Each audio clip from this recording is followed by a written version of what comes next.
जो गलतियाँ मैंने करी हैं ना प्रेगनेंसी में, वो गलतियाँ आप लोग बिल्कुल भी मत करिएगा। सबसे पहले है ना आप लोगों का स्वागत है हमारे न्यू व्लॉग में और आशा करती हूँ कि आप सब लोग बहुत अच्छे होंगे, स्वस्थ होंगे, मस्त होंगे। मैं भी बहुत अच्छी हूँ और जैसा कि आज का जो टॉपिक है, वो तो आप लोग थंबनेल देखकर जान ही गए होंगे कि आज मैं किस बारे में बात करने वाली हूँ।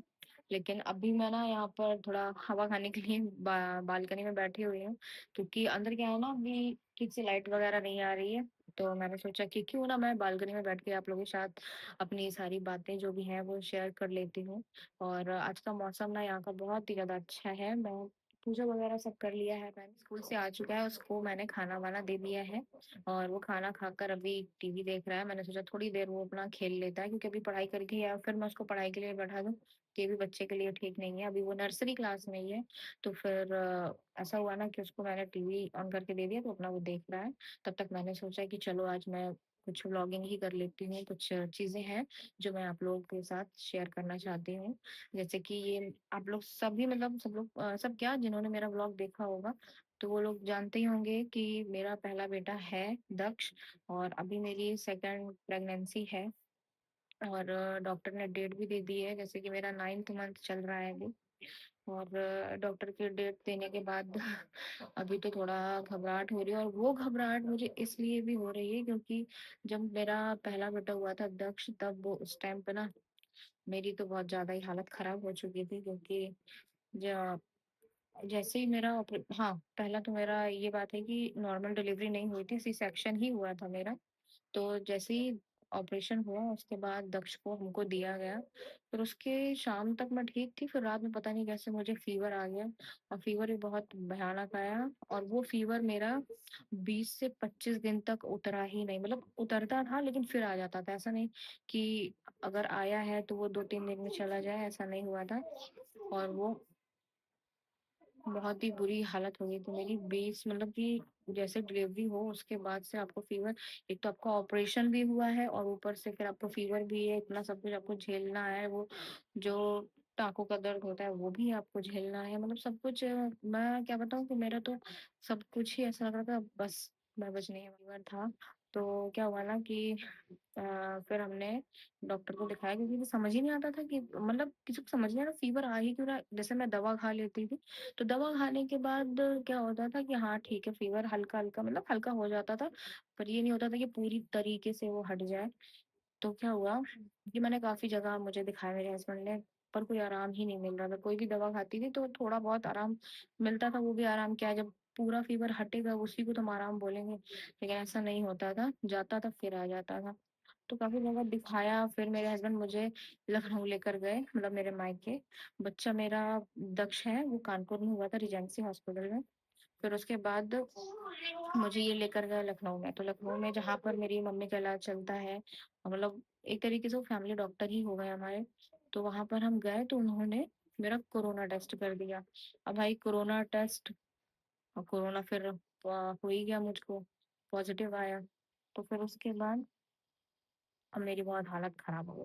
मतलब मेरे घर वालों ने मुझे बताया नहीं एकदम से, क्योंकि बच्चा मेरे पास है 20-25 दिन का, और फिर उसके बाद से ये सब भी वो मुझे बता देंगे तो मेरी क्या ही हालत होती। इसलिए मेरे घर वालों ने मुझे ये सब नहीं बताया। टेस्ट होने के बाद मुझे एडमिट करा दिया गया वहाँ पर। फिर उसके बाद क्या हुआ ना कि मैंने देखा वहाँ पर, मतलब रात तक तो सब आ रहे थे, जो ड्रिप वगैरह चढ़ती, इंजेक्शन वगैरह जो दवा, वो सब देने के लिए मुझे आ रहे थे। लेकिन फिर मैंने देखा सुबह से कोई आया नहीं, ना ही क्लीनिंग करने कोई आया, ना ही कुछ, कोई नर्स भी नहीं आ रही मेरे पास। तो मतलब थोड़ा लगा, लेकिन मैंने इतना ध्यान नहीं दिया। फिर क्या हुआ, मेरे पापा, भैया, मेरी बहन आए, क्योंकि दक्ष तो मम्मी के पास था, मम्मी उसको सँभाल रही, क्योंकि उस टाइम ना मेरे प मतलब कोरोना में तो आप लोग जानते ही हो कि अगर किसी को पॉज़िटिव हो जाता है तो उसके पास भी नहीं कोई जाने देता। लेकिन मेरे घर वाले, मेरे पास मेरे भैया थे, मेरी बहन थी, मेरे पापा थे, और पापा मेरे मतलब बोल दिया था मम्मी को कि बच्चे को तो दूर रखना पड़ेगा, हम लोग तो झेल लेंगे फिर भी, लेकिन वो छोटा-सा बच्चा 20-25 दिन का जो बच्चा है, वो कैसे ये सब झेलेगा? तो इसलिए मम्मी को, और मम्मी को भी डायबिटीज़ थी, तो फिर दक्ष को और मम्मी को मतलब घर में ही रुकने को बोला। तो ये तीनों लोग आए मेरे पास, और आने के बाद मुझे बोलने लगे कि चलो अब घर जाना है। तो मैंने बोला अभी? अभी तो मेरा बुखार वगैरह नहीं उतरा है, ऐसे कैसे चलेंगे? तो बोले नहीं अब तुम्हारा ठीक हो गया, अब घर से ही डॉक्टर बोल रहे हैं। इन लोगों ने मुझे तब भी नहीं बताया कि मुझे कोरोना हो चुका है।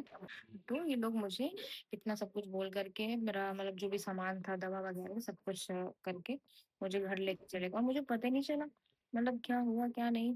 मैं तो नॉर्मल थी, लेकिन फिर मैंने बोला कि मुझे बच्चे को देखना है। तो फिर घर वाले कह रहे हैं कि अभी आराम करो बाद में देखना। तो मतलब काफी मतलब दिन नहीं, कुछ घंटे हुए फिर मैंने भी बोला कि नहीं मुझे देखना ही है।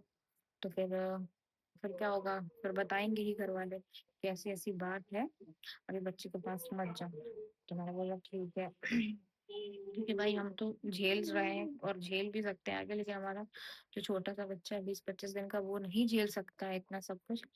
तो इस वजह से और यही सब बातें हैं कि इतना सब कुछ झेलने के बाद फिर मैं सही हुई। मुझे सही होने में, हाँ, जब मैं घर आई ना तो घर में देख रेख वो सब अच्छे से हुआ। तो मैं 10 से 15 दिन में ठीक हो गई, और जो भी दवा वगैरह थी वो हॉस्पिटल बहुत अच्छा है, डॉक्टर भी बहुत अच्छे हैं। मतलब मैं इतनी जगह दिखाई, कोई आराम ही नहीं मुझे मिल रहा कि दवा से सब कुछ से मैं ठीक हो गई थी एकदम से। फिर 15 नहीं, हाँ 10 दिन में मैं बिल्कुल नॉर्मल हो गई, चलने फिरने लगी सब कुछ। क्योंकि ऑपरेशन के बाद तो मैं 20-25 दिन तक तो मतलब खुद से उठ भी नहीं पाता, इतनी बुरी हालत थी। तो फिर वो सब चीजें तो हाँ इधर चली जाइए, मैं अभी आती हूँ ठीक है। हाँ तो यही दक्ष है, नहीं कि मैं बातें कर रही हूँ। दक्ष इधर आइए। आप जब छोटे थे ना मम्मा की बहुत तबीयत खराब हो गई थी, हाँ है ना। आप लेकिन क्यूट से थे, छोटे से बाबू। चलिए ठीक है, आप खेलिए जाके, मैं आती हूँ हाँ। तो यही दक्ष है। यही थे छोटे, उनके बहुत मतलब देख रेख करी गई, मेरी तो बहुत ज्यादा ही करी गई क्योंकि मुझे कोरोना भी हुआ था उस टाइम। तो ये सब चीजें हैं कि आप घर वाले कहते हैं, जब घर वाले साथ हो तो हर मुश्किल आसान हो जाती है। तो घर वालों ने बहुत मतलब देख रेख करी मेरी और मेरे बच्चे की। फिर मैं ठीक हो गई, लेकिन वो जो दिक्कतें थी ना वो तो मैं अभी तक नहीं भूल सकती। लेकिन फिर भी मैंने एक बार सोचा भी अब मैं दूसरा बच्चा नहीं करूंगी, क्योंकि एक में ही मेरी इतनी बुरी हालत हो गई थी, अब मैं दूसरा नहीं कर सकती हूँ।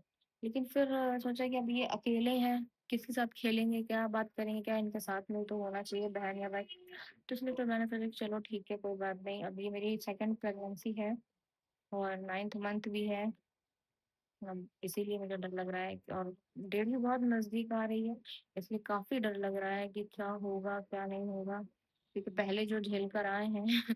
इसलिए बहुत ज्यादा ही डर लग रहा है कि अब उतना मतलब ना हो।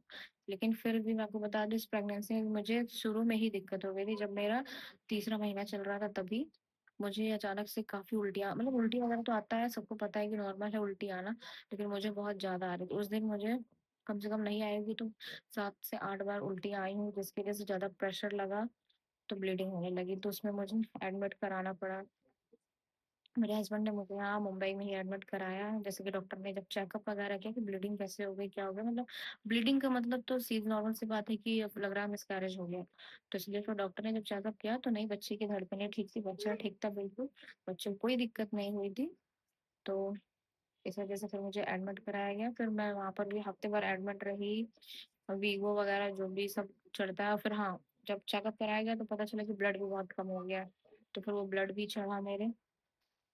तो इन सब चीजों की वजह से ना बहुत डर लगता है कि मतलब लोग कहते हैं ना कि बच्चा होने में होता ही क्या है, लेकिन जो करता है उससे पूछो, उस औरत से पूछो, उस इंसान से पूछो कि बच्चा कितनी मुश्किलों में मिलता है।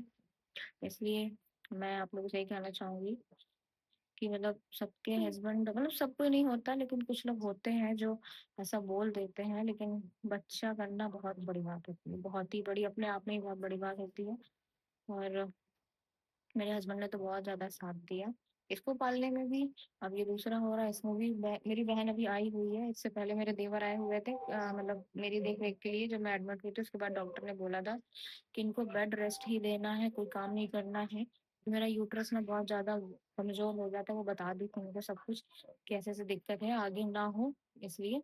तो मुझे बेड रेस्ट भी दिया, और फिर मेरे हस्बैंड को ऑफिस भी जाना था, मेरा पहला बच्चा स्कूल भी जाता था, कैसे क्या करूं क्या ना करूं कुछ भी समझ में नहीं आ रहा था। तो इन्होंने ना अपने घर से अपने भाइयों को बुला लिया, और फिर वो कुछ दिन रहे 1-2 महीने। फिर उसके बाद मैं दिवाली में अपने घर गई, तो वहां से मेरी बहन ने बोला अब मैं चलती हूँ साथ में, तो मेरी बहन अभी 4-5 महीने तो हो गए हैं उसको यहाँ रुके हुए, मेरी देख रेख करते हुए। पूरा घर का काम वाम सब कुछ, दक्ष के स्कूल ले जाना, दक्ष को स्कूल छोड़ना, सब कुछ कर रही है।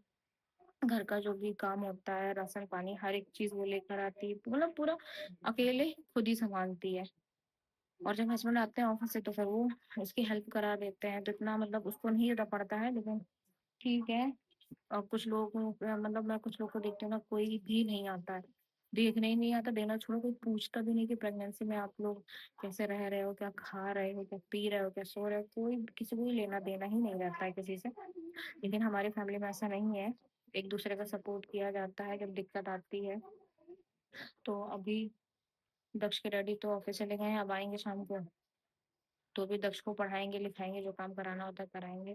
पर मुझे तो बेड रेस्ट ही बोला है, तो मैं ज्यादा कुछ काम वाम नहीं कर पाती हूँ। और अभी ये डेट जब से दी है ना, उसके बाद से अभी 3-4 दिन से मुझे लग रहा है डेट के पहले ही डिलीवरी हो जाएगी ऐसा मुझे लग रहा है, क्योंकि काफी दर्द रहता है। अब लास्ट टाइम ये सब तो होगा ही, और मेरे पैरों में भी काफी स्वेलिंग आ चुकी है।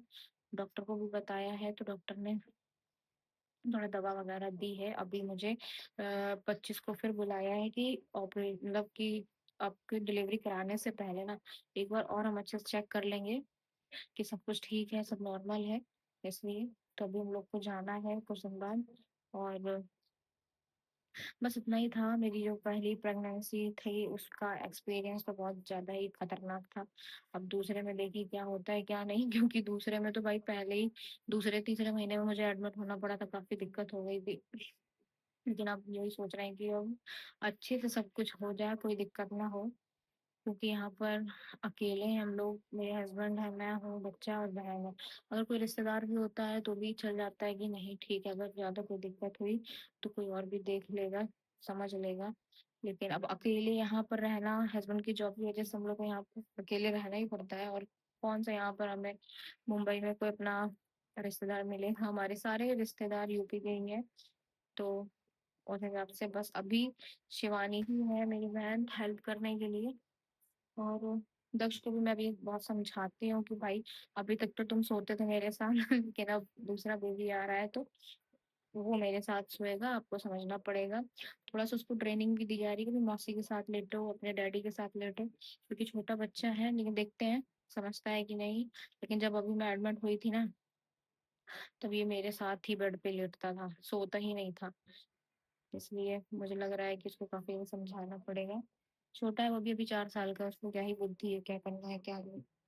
तो बस अभी यही सब बातें करनी थी। मेरा एक्सपीरियंस जो था पहले बच्चे का, उसकी वजह से मुझे अभी तक घबराहट हो रही थी डिलीवरी में क्या होगा, उसके बाद क्या होगा, फिर उसके बाद क्या होगा, बेबी हो जाएगा उसके बाद क्या होगा, क्या करना है क्या नहीं करना है, इन सब चीजों का लग रहा है थोड़ा। ये ना प्रेगनेंसी में वो गलतियां आप लोग बिल्कुल भी मत करिएगा। सबसे पहले अपने बारे में सोचिए और अपने बच्चे के बारे में सोचिए। अगर डॉक्टर ने आपको बोला है कि आपको रेस्ट करना है तो आप रेस्ट ही करिए, घर के काम वाम दाम सब कुछ छोड़कर सिर्फ आपको अपना ख्याल रखना और अपने बच्चे का ख्याल रखना है।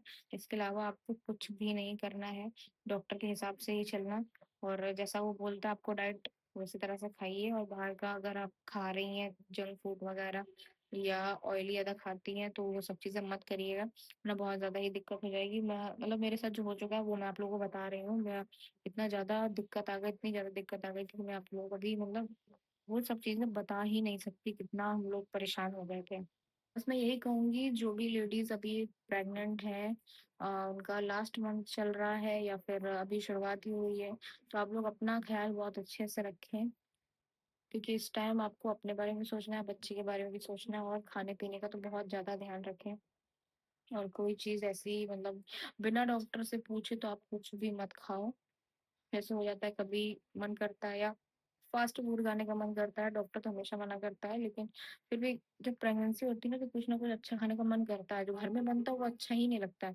लेकिन फिर भी आप जितना हो सके कंट्रोल करिए, ज्यादा मत खाइए बाहर का, क्योंकि जैसा आप खाएंगे वैसे आपके बच्चे को भी लगेगा। इससे अच्छा आप अच्छा ही अच्छा खाओ ताकि आपका बच्चा हेल्दी हो।